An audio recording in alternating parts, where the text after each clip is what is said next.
Assume that any AI-based product launch is sort of like a rocket or something, but essentially it looks more like a kitchen remodeling because there is the inspectors watching behind you and you have to finish the kitchen remodeling in the right way. My guest today is a Senior Director of AI and Emerging Technology Transformations at FinTech, now part of Barclays Bank US, where she works directly with the leadership team and executive board to set enterprise AI strategy.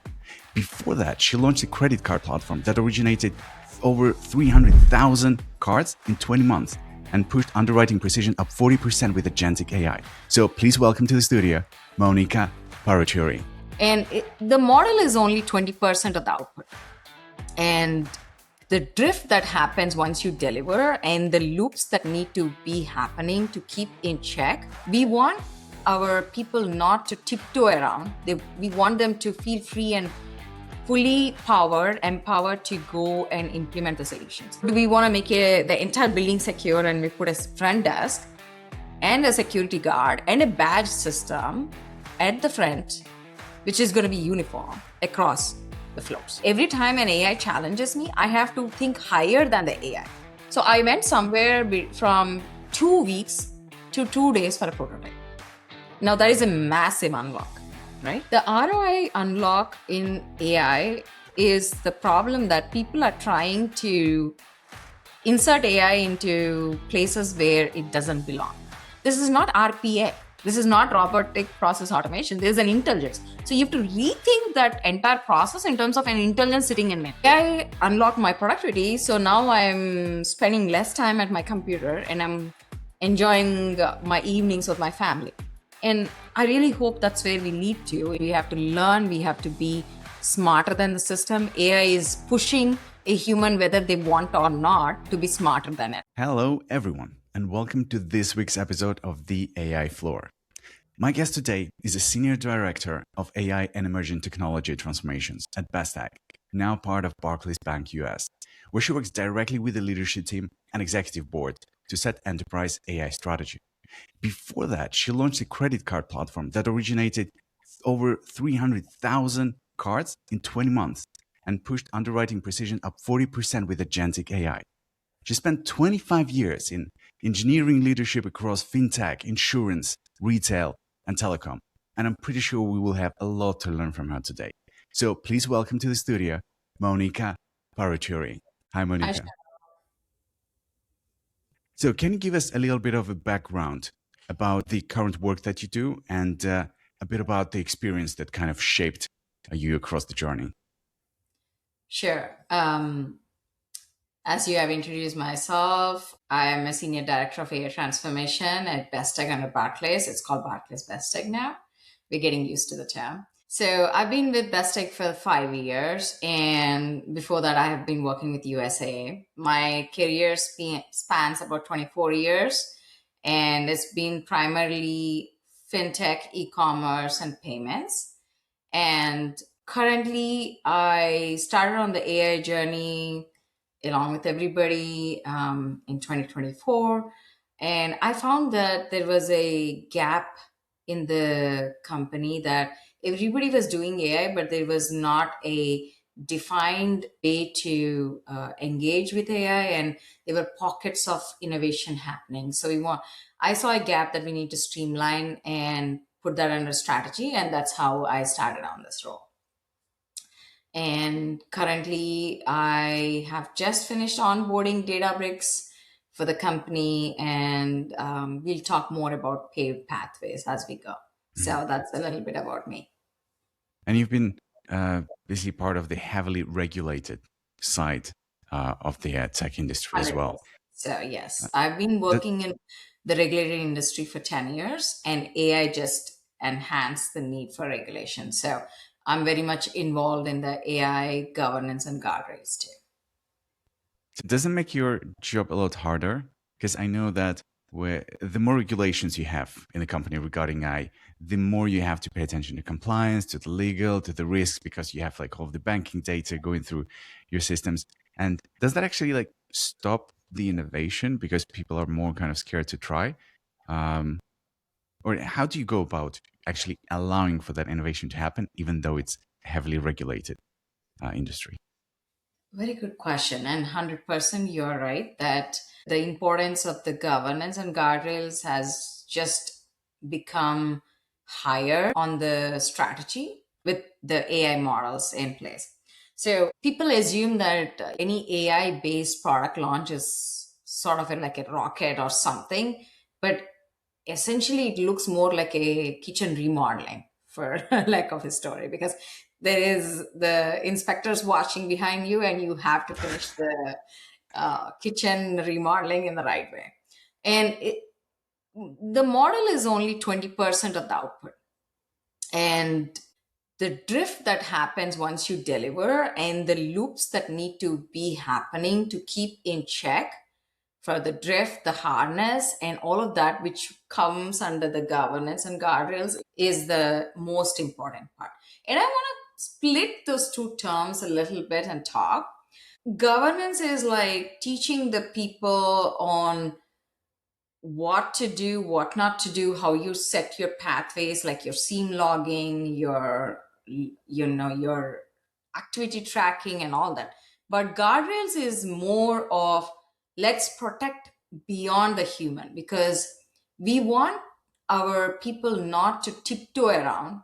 We want them to feel free and fully powered, empowered to go and implement the solutions.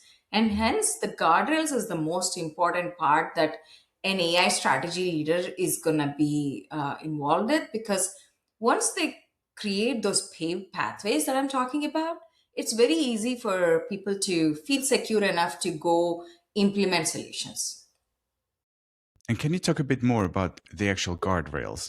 So, for example, if we take, for example, a company with all different departments, and I guess your role is to make sure that the finance department uses this AI model, let's say the harness with certain tools, but these tools don't interact with HR systems, like that they maybe don't have access. How do you go about like setting up all of these guardrails? Mhm. Very good question. There are some parts. So before that, I step back and I simplify language. So let me just simplify a little bit about harness, right?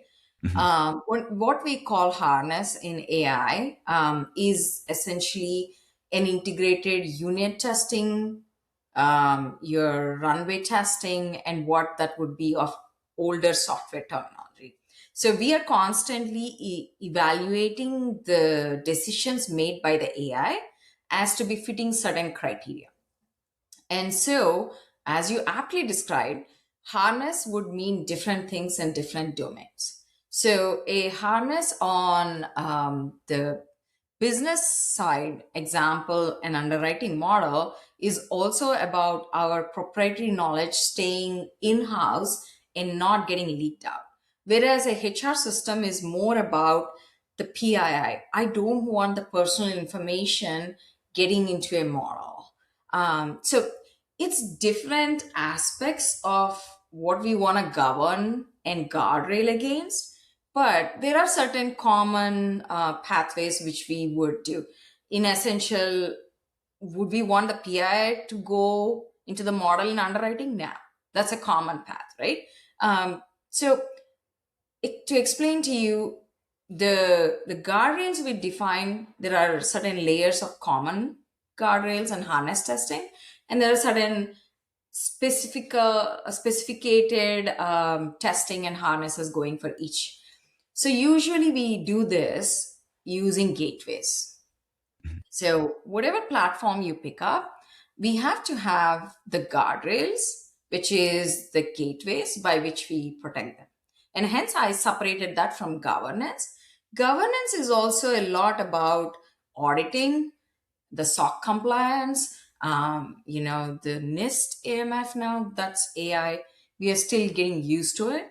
But all of this is two different things, that there are two different pillars of AI. I'm going to step one more step back and then explain that when I started on the AI journey, I started with the concept of a four pillar enablement: education, enablement, governance, and guardrails.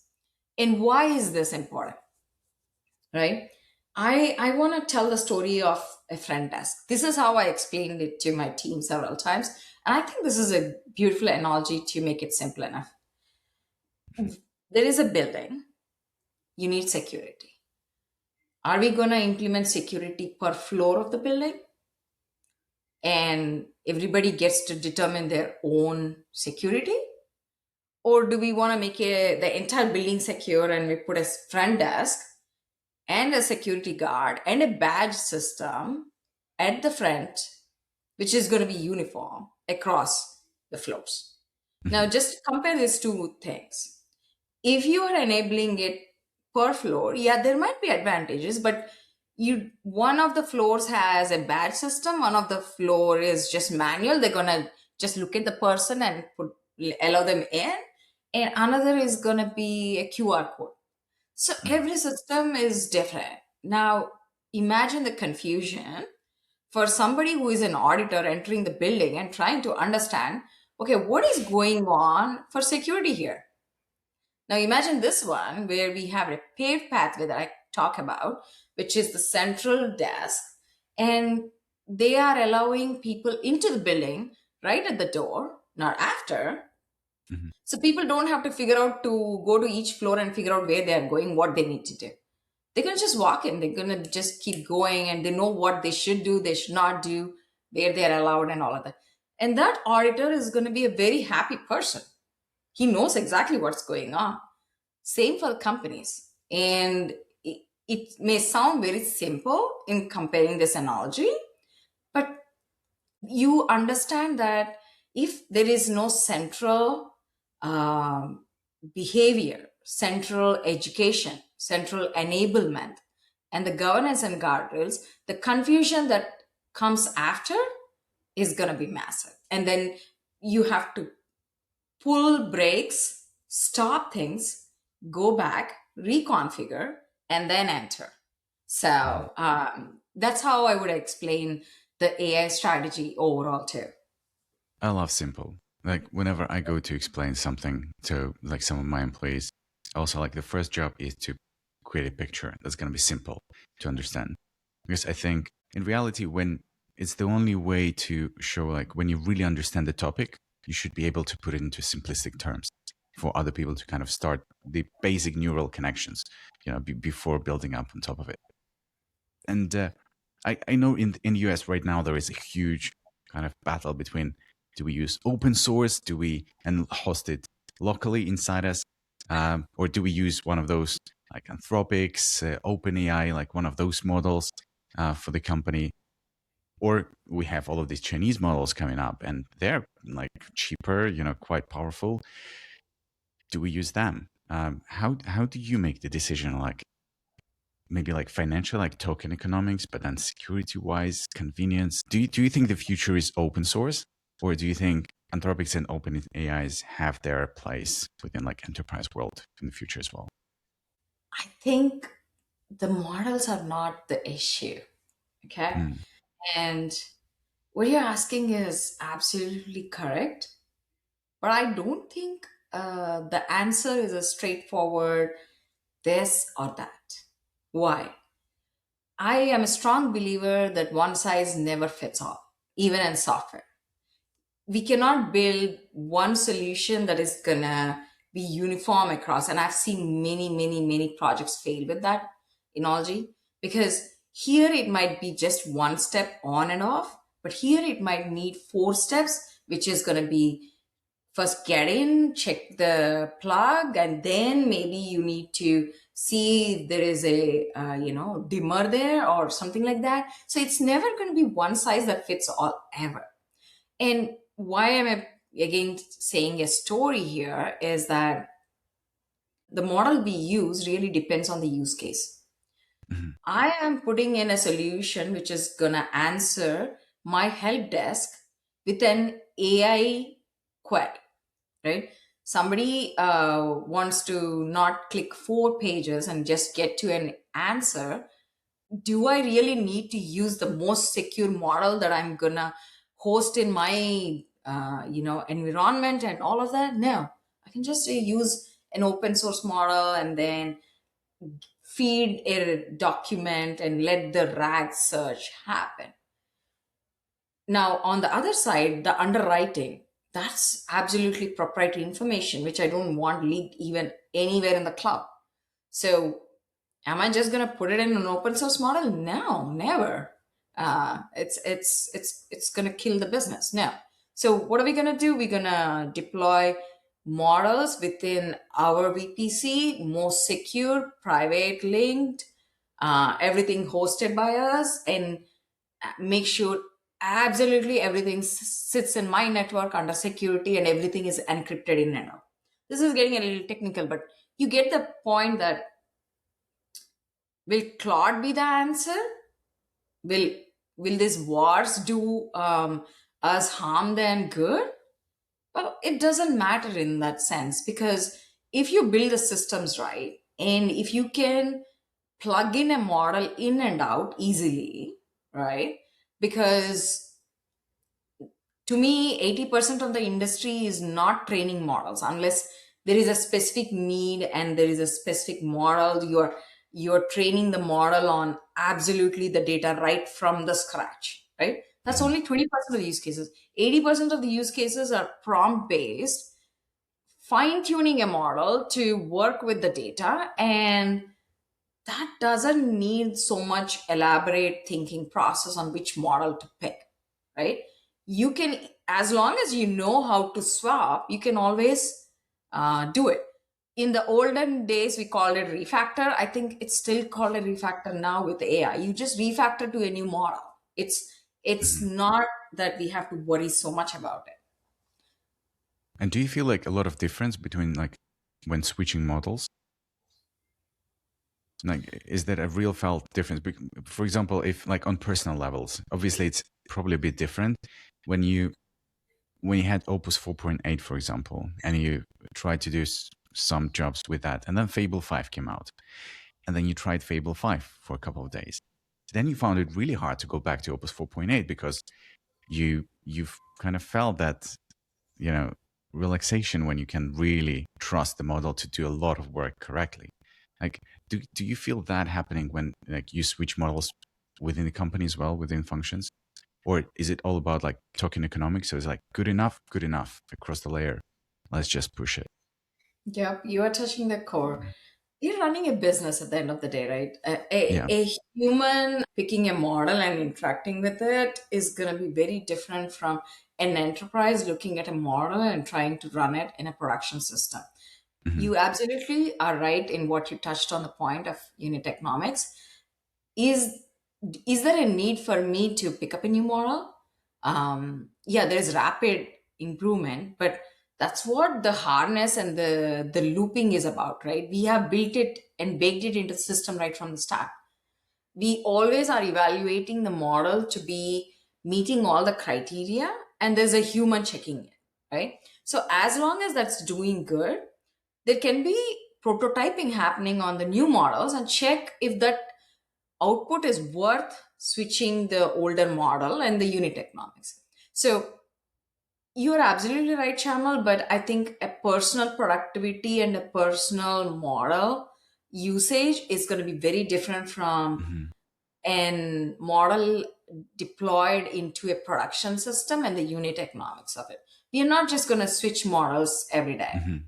Yeah. It has to be a planned development that happens, and it has to be proven that it is worth the switch. Hmm.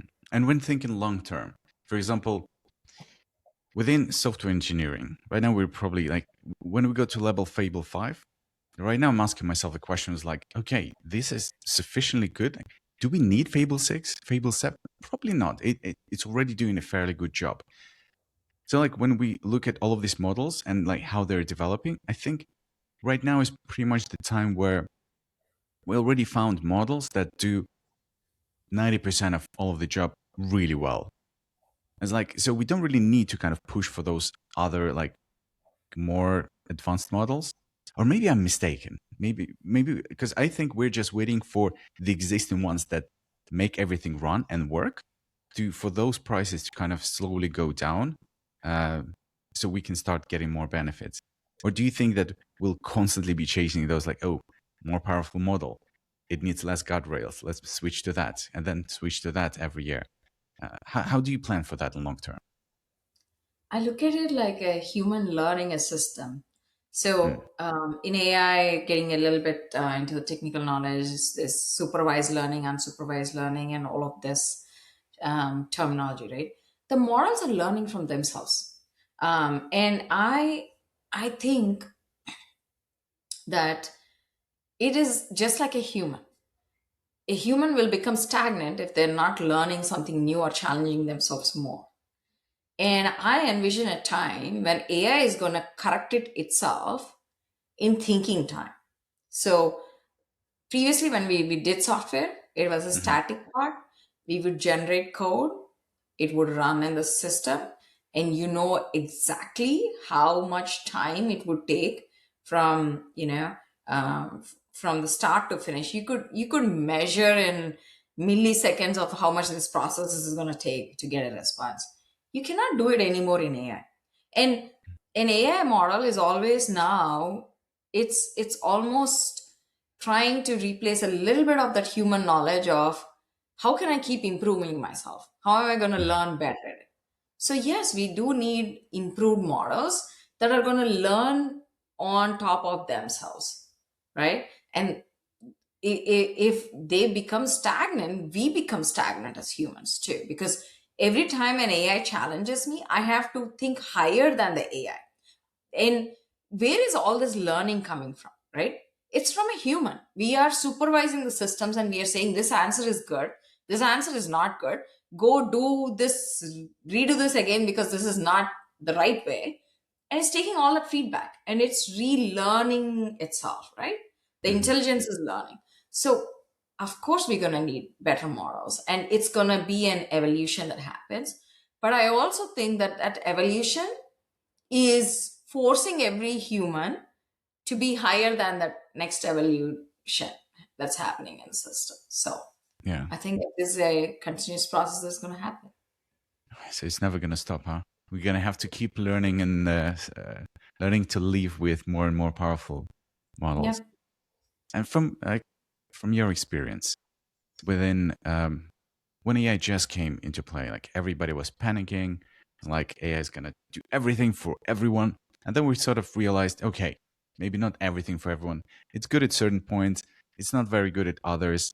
Um, when you're looking at different functions, and I think for a lot of people listening to this, it's gonna be important for them to kind of have the sobering truth, like which functions do you believe actually require for us to evolve, to kind of take a step back and think, okay, technology is in. I need to think about what do I do differently now because technology is changing my function. Which functions, in your experience, were undergoing the biggest change and need to adapt? Sure. So I heard your question in two to three parts. Let Mhm, me first answer the psychology part of it. For any advancement in technology, they've always been the forefront, the middle, and the resistors, right?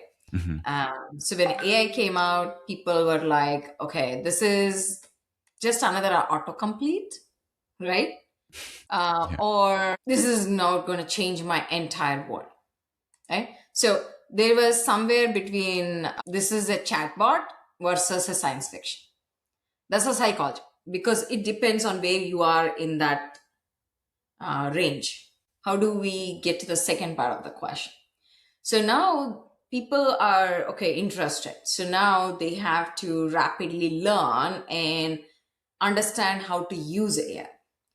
And so everybody was fumbling in the start, including me too, right? I have my failures. And I also learned something that what is engineering pipelines would not work for AI. That was a learning. I have to create pathways so people can do better. That was a learning. And as the steps were going on and I was learning on the job, I realized that there are certain things that should be left to AI and certain things that can never be left to AI. And that was Mhm. the learning. That was the best part of being not between somewhere between the middle and the forerunners. That's where I would categorize myself as. So I created North Star for my company strategy. One was like 90% of code documentation, give it to AI. Okay. Why?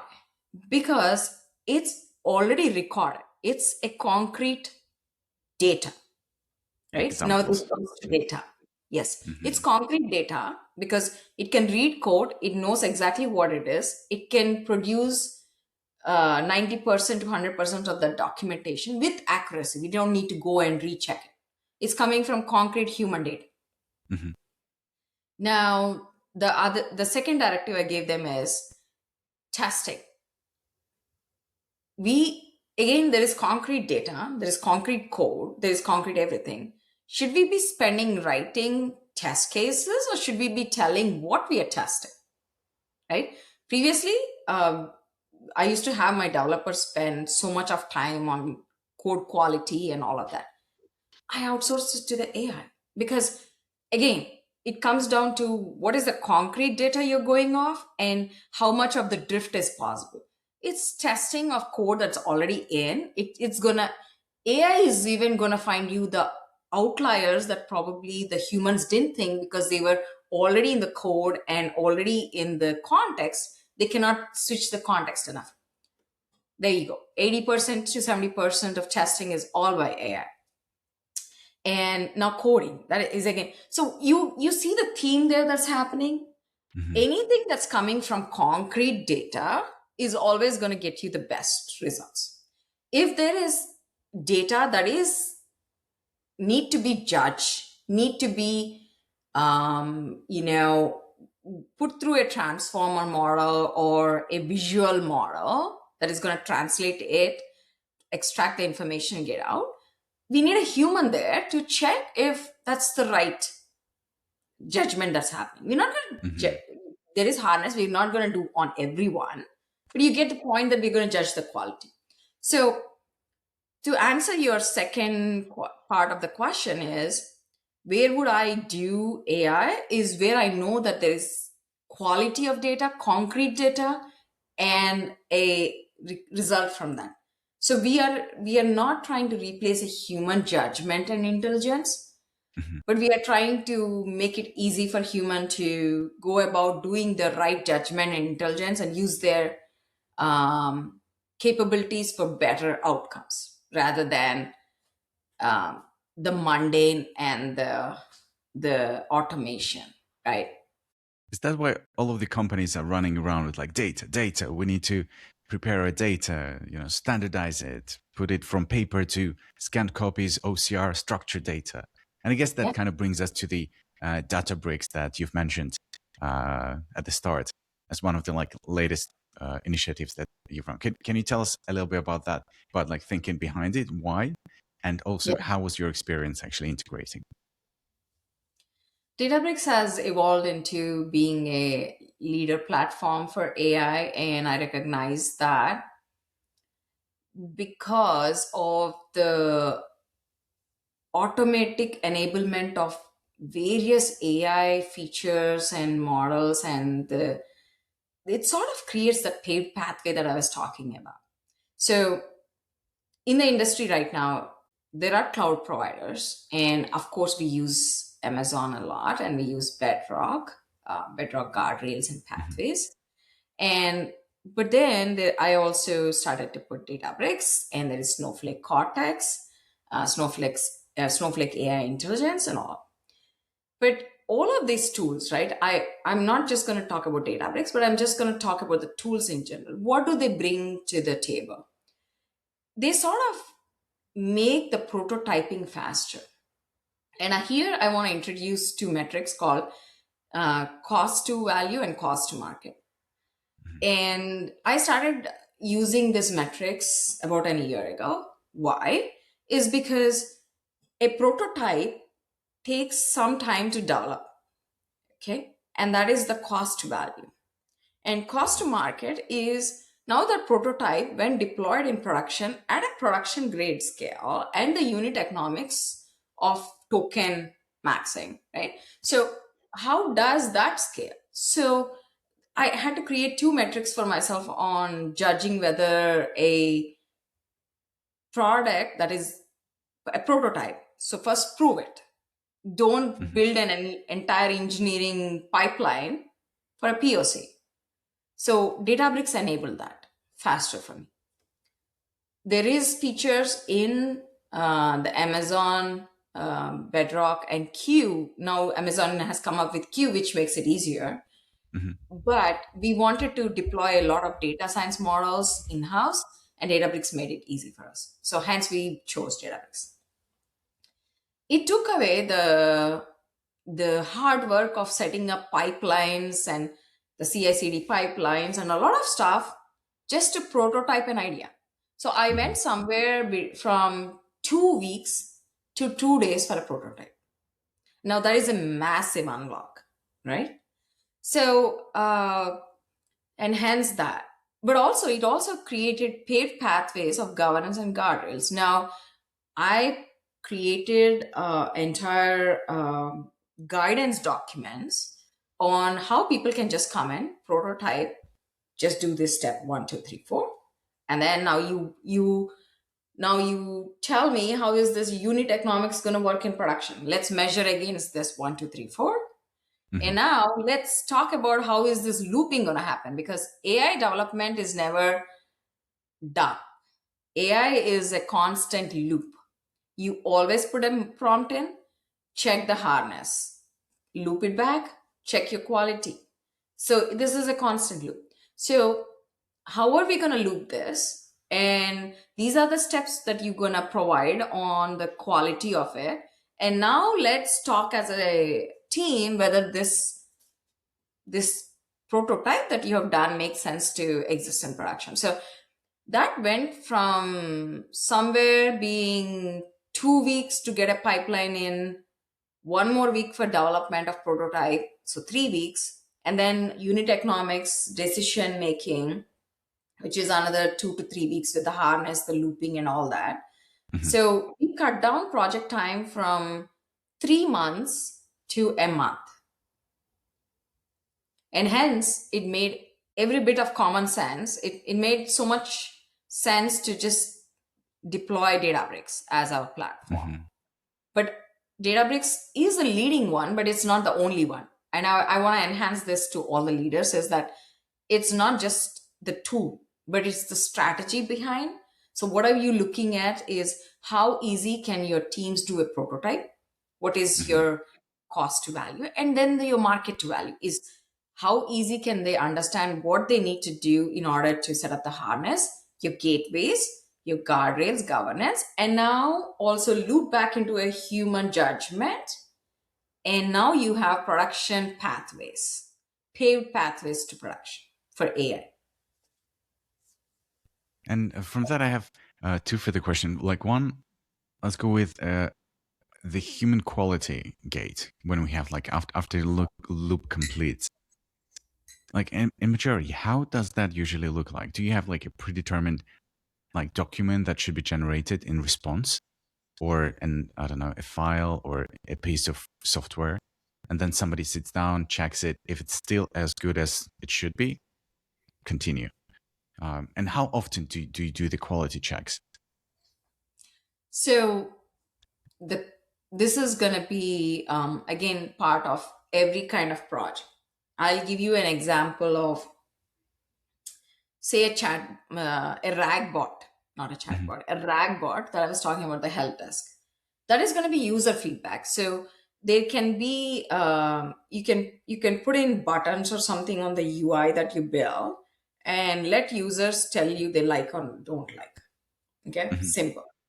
And you run a query, say, every week and see if things are derailing and the value is gone. Everybody's But that putting is thumbs not, down. yes, Hmm. but that is not a customer facing bot. It's an internal customer, and you're monitoring it, but that's not the highest priority where I'm gonna be like, oh my god, a human has to sit on this and watch for it. Hmm. Whereas now you have a customer feedback prompt engine, and that is looking at the customer's feedback on what we are giving back as responses. And if now I'm hearing the customers come back and complain a lot more, of course there are buttons, but there's also feedback text, and now we are summarizing it. So now that is something I'm going to watch for more closely, and I want a human in there every day, Mhm. right? A human in there every day watching for it, analyzing it, and seeing something derailing in real time. And the minute they see something derail, they're going to engage the team again, the development team. But the people who are engaged in it are going to be the agents or the customer service who are close to the problem, right? Mhm. So it is not one and done again, Yeah. but the people who are going to be looking at the feedback are going to be separate from the people who are working on it. And so there is context of judgment that is happening based, and so we are not blind to everything because it's just one human doing everything end to end, right? But that's how I would go about it, and that's how Mhm. we have implemented.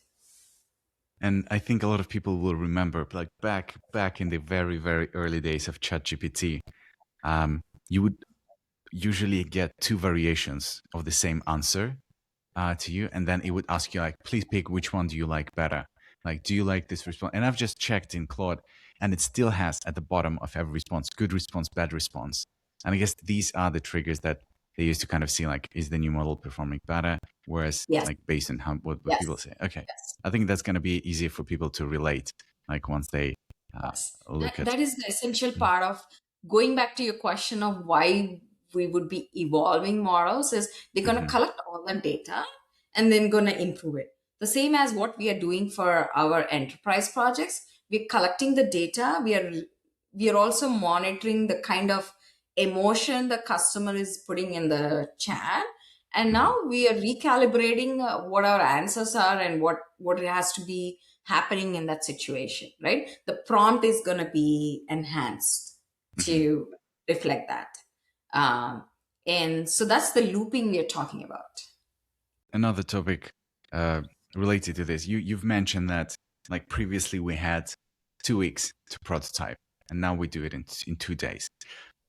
And I feel that a lot as well with my teams. Everything's accelerating so much. I do feel like time is moving 7 times faster. Like within one day, you can get like something that half a year ago, well, yeah, half a year ago you would do within a week. But the mental capacity, like the biology of the body, it doesn't evolve that fast to be able to like contain that much information and to make that many decisions within 2 days. How do you like when you're moving 7 times as fast? How do you avoid just getting absolutely drained by the end of the day and like getting burnt out by the amount of decisions of things they have to see? Because when you have 2 weeks, you think about it, you let your brain do the work, map the neurons, and 2 weeks is great time to kind of get your head around the full concept. Within 2 days, the full prototype, like how was that for you? Like, and what kind of life hacks do you use to stay sane? I don't know. Absolutely, I think the burnout is real, and you see it everywhere in the industry. Everybody is, either in love of AI when they start, and in the hate of AI by the time they get to the end of a project. And it's a natural cycle that sort of happens. There are days when I am like so burned out. I'm so tired because that loop failed, and I've Mhm. been at it for many hours, and I'm like, hell with it. I'm just gonna walk away now. But in I'll just explain with the story that I think I might have mentioned before. Previously, if I'm creating a document, I would just open up a blank document and I would start putting my mental information in. And then, yeah, of course, we used to do Google search, we used to validate it, we used to, but what would take me a week now is a prompt that I put into the AI. I tell it what I know and I say, go look at this, go look at that, go look at something. And in 20 minutes at the top, right? In 20 minutes at the top, I have to go through all of these 3 paragraphs of dump that happened at me from AI. And now Is it burning my neural pathways? Yes, 100%. So at the end of the day, am I tired? Yes. So it essentially comes back to the fact that AI is unlocking productivity, but at the other end, tail end of it, when that productivity is unlocked, how are we managing that time unlock for human to do better, right? It's Mhm. not like a human is a machine and they can just keep going at it.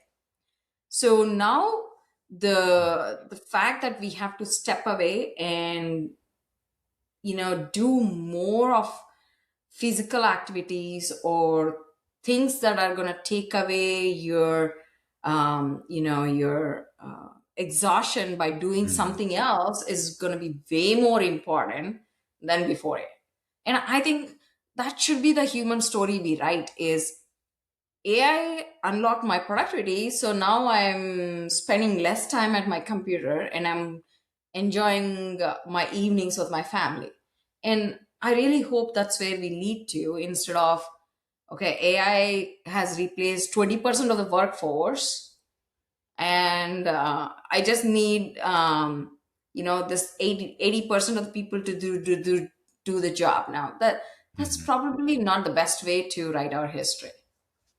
Mhm. So as long as companies are staying profitable, um, we can look at like Europe. Like a year ago, I was hearing about like, oh, we should do 4-hour work days, and I was like, what? What are people gonna do with like within 3 days, within like an next? And now I can see that if we actually increase productivity within some functions, like even 3 times, 4 times as much, like maybe it would make sense to kind of like work 4 days, but still do 3 times as much as you would normally do. Um, Yeah. I think it's kind of uh, a bit worrying when you hear a lot of like technical leaders giving their idea of like what the future might look like, and they're like, "We'll have." I think Elon Musk was saying that we will have uh, a lot of commodities, like everything will be available at very cheap prices because of competition. So you don't need to make much money uh, to do work, and we'll have like robots and everything just producing 24/7 nonstop. Um, what is your view on how this might look like within 10, 15 years? World has always been shifting around us, right? And it will continuously shift. But I think there is also positivity that can come out of it and negativity that can come out of it.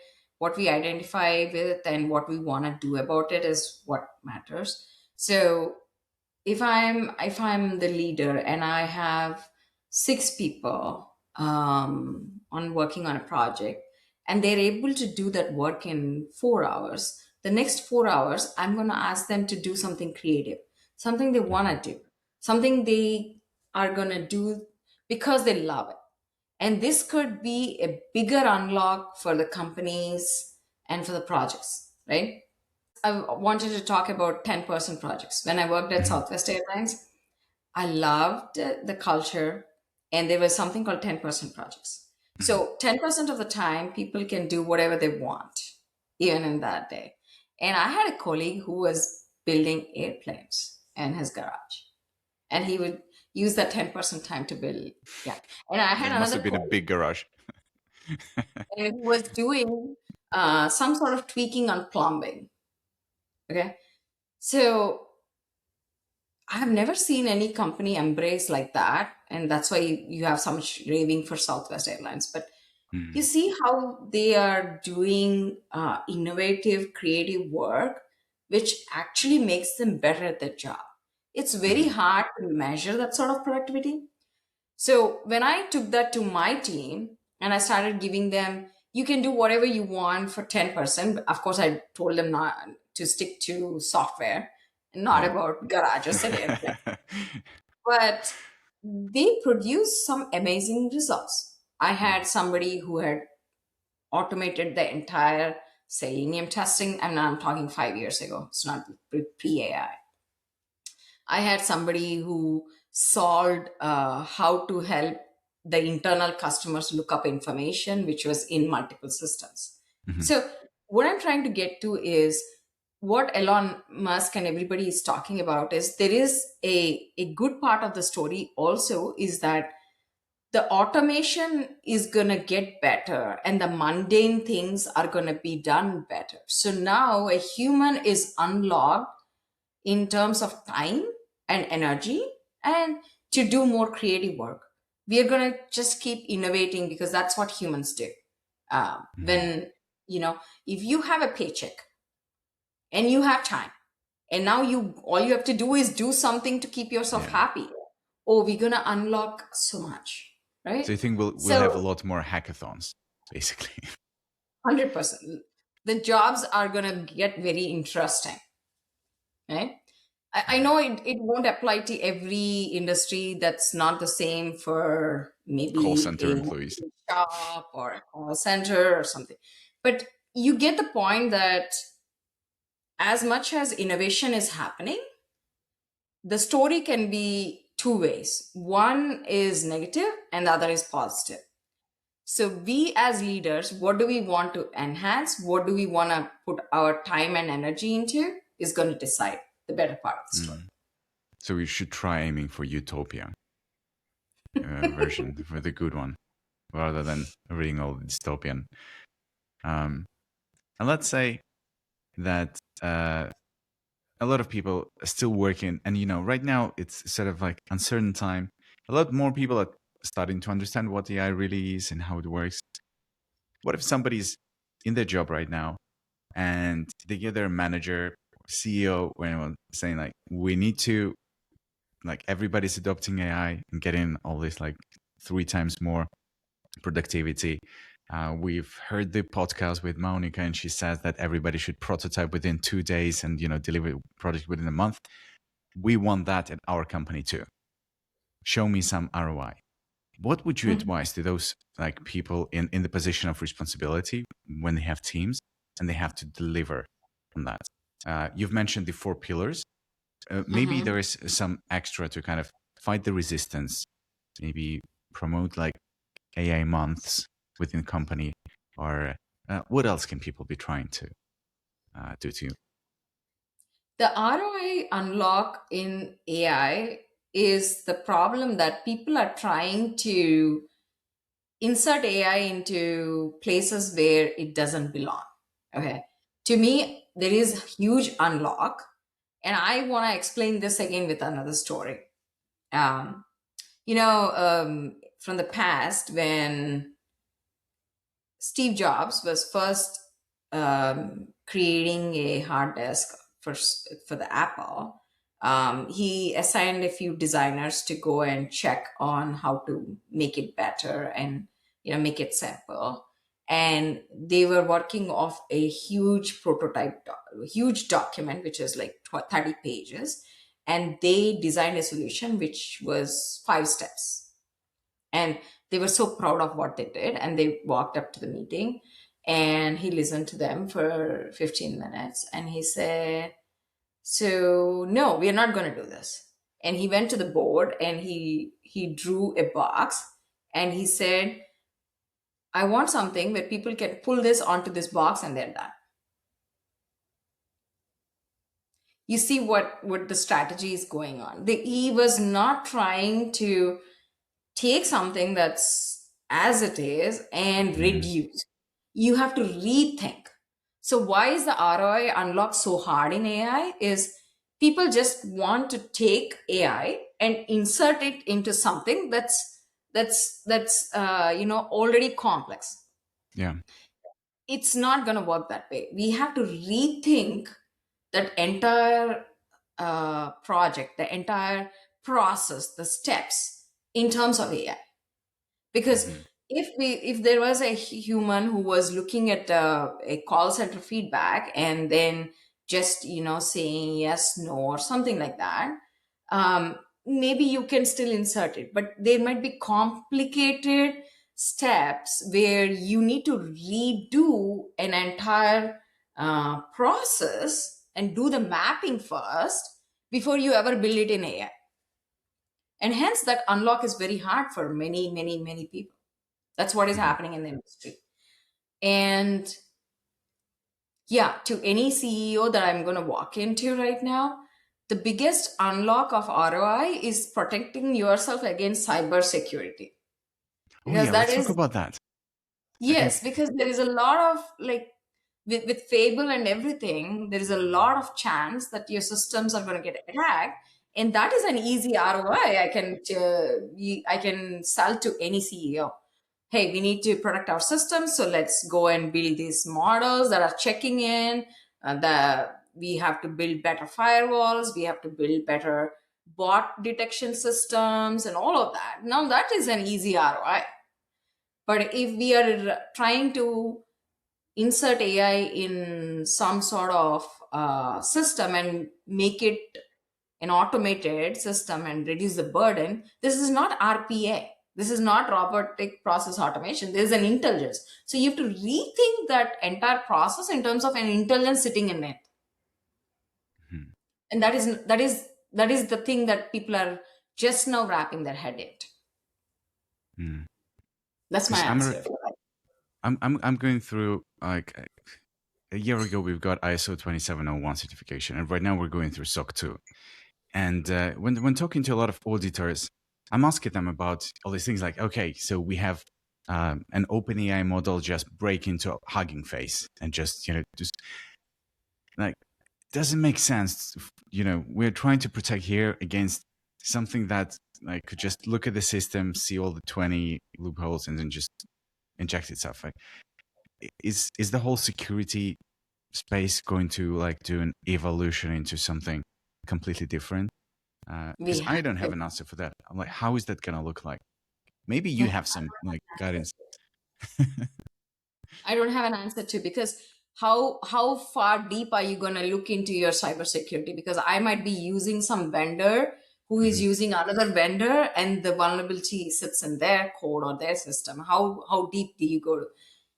It's a very hard space right now. I think that space of AI is gonna be the one that is gonna the biggest unlock of ROI right now, because we have to protect our system, and that's the nightmare that's keeping all the CEOs up in the night. Mhm. To be honest, but I think there is also enough regulation that's being kicked in just for that, because we have to we have to regulate some parts of the AI aspects also, in terms of the damage it could produce if we don't put again the guardrails, right? Mhm. Uh, so yeah, I don't have an answer to it. A lot of enterprises are, they are trying to do the best firewalls, the bot detections, and it's Mhm. constantly evolving. But are we under threat? Yes. But are we under shutdown? No, Mm. because you're gonna sit on the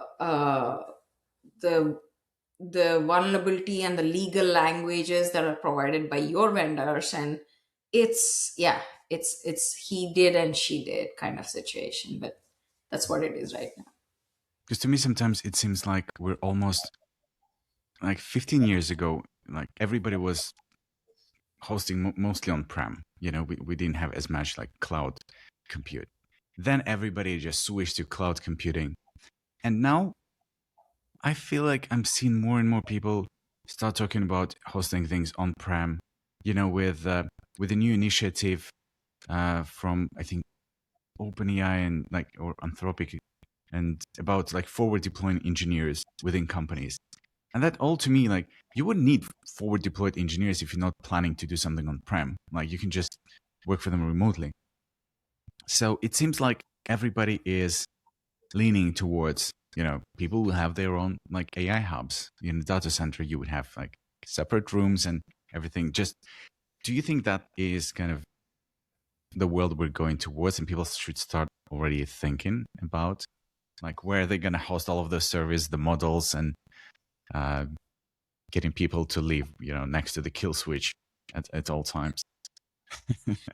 um in highly regulated industries, yes, it's already happening, right? Mhm. If you look at any big banks, And I saw this trend happen a year and a half ago, and I made a comment. So there was this funny thing about when Open Clock came out, and everybody Hmm. was buying the mini Macs, and I was Yeah. laughing that okay, now we are back to on-prem now, and somebody made a comment that that's not so true, and I was like, okay, but I saw that happen, and Yeah. it's actually happening in how the AI models, proprietary models, are being hosted for the highly regulated industries.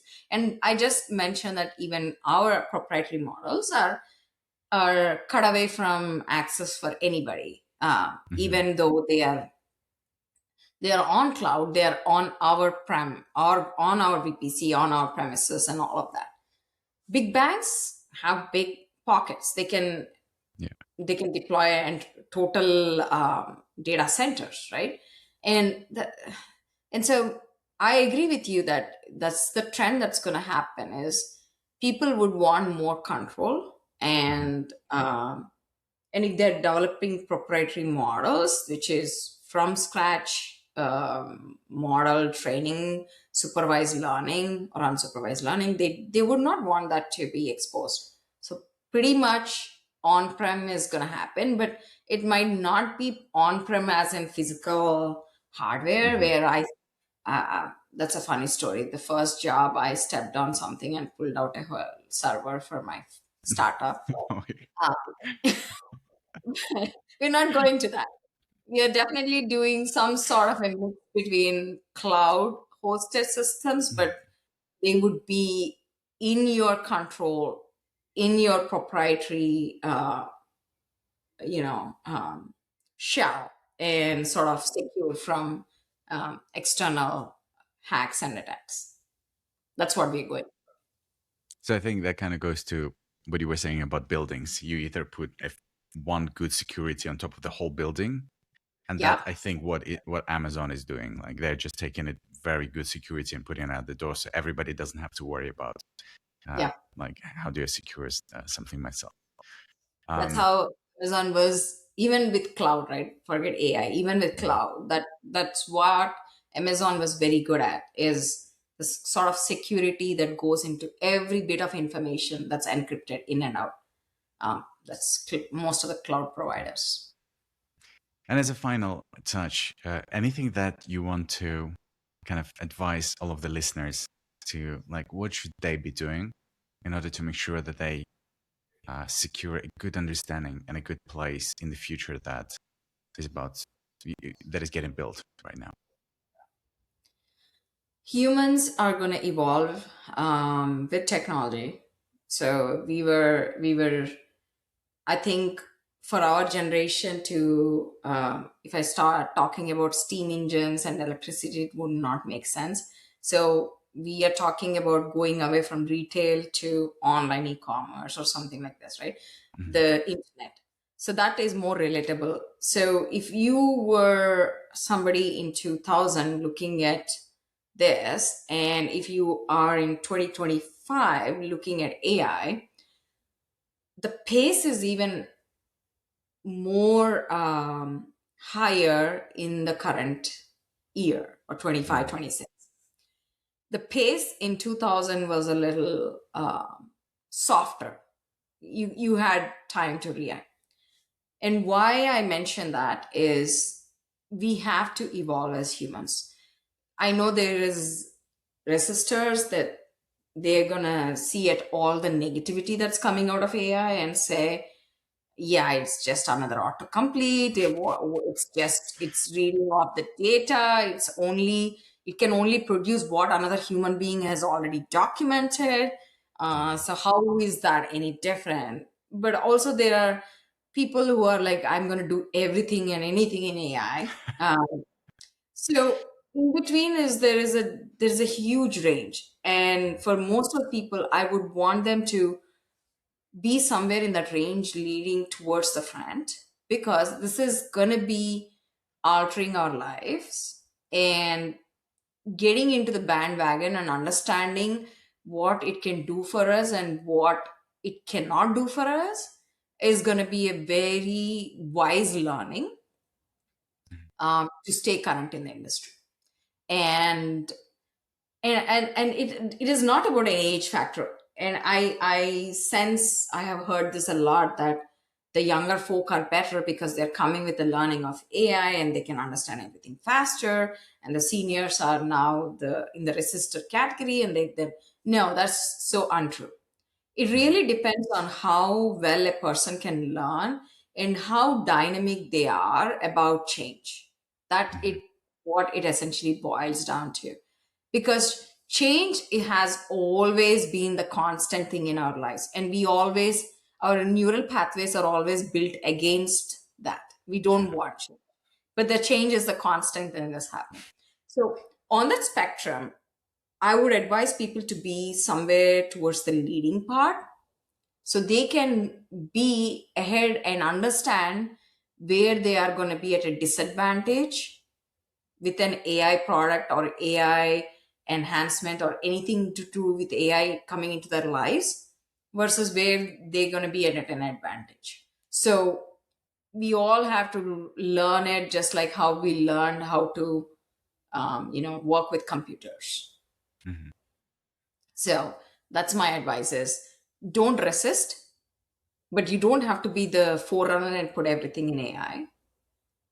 You can be in the middle, you can observe, you can learn, stay up to date, and this is going to change our lives. So get mentally acclaimed that this is going to change. We have to learn, we have to be smarter than the system. AI is pushing a human, whether they want or not, to be smarter than it.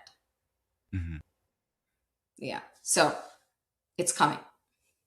Well, guys, you've heard it. There is no stopping it. Time to adapt, time to change and evolve. Monica, I want to thank you so much for joining us at the studio today. Thank you. My pleasure, Shama. Thank you very much for having me here.